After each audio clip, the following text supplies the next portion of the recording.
Okay అక్క, మీ తమ్ముడిని బాగా సపోర్ట్ చేసావు, ఇంకా చేస్తూనే ఉండు. మీ మీద కూడా నా వీడియోస్ వస్తూనే ఉంటాయి. సో ఇంకా చాలా మాట్లాడింది అక్క. సో చూద్దాం. మీ కాంటెంట్ క్రియేటర్స్ మధ్య జరిగే ఫైట్ అన్ని సార్లు వాస్తవం కాదు.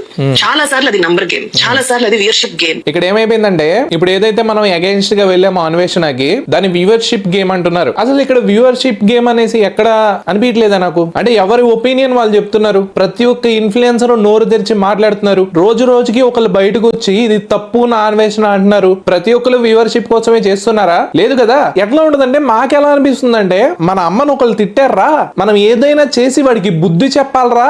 ఏం చేయగలం అంటే, ఇదొక్కటే థాట్, ఇదొక్కటే దారి. వాడికి ఎలా అయినా సబ్స్క్రైబర్స్ డిప్ చేయాలి, వాడిని దింపాలి, వాడిని మళ్ళీ ఇండియాకి తీసుకొచ్చి కేసుల్లో బుక్ చేయాలి అనేసి మేము చేసే ఈ పోరాటాన్ని మీరు వ్యూవర్షిప్ గేమ్ అనేసి పేరు పెట్టారు. మీరు బూతులు మాట్లాడను అంటూనే పచ్చి బూతులు మాట్లాడేస్తున్నారు అక్క. ఎందుకురా అంటే, బూతుల కంటే ఘోరం ఇవి, బూతుల కంటే దరిద్రం ఇవి, బూతుల కంటే చాలా పరమ నీచం ఇవి.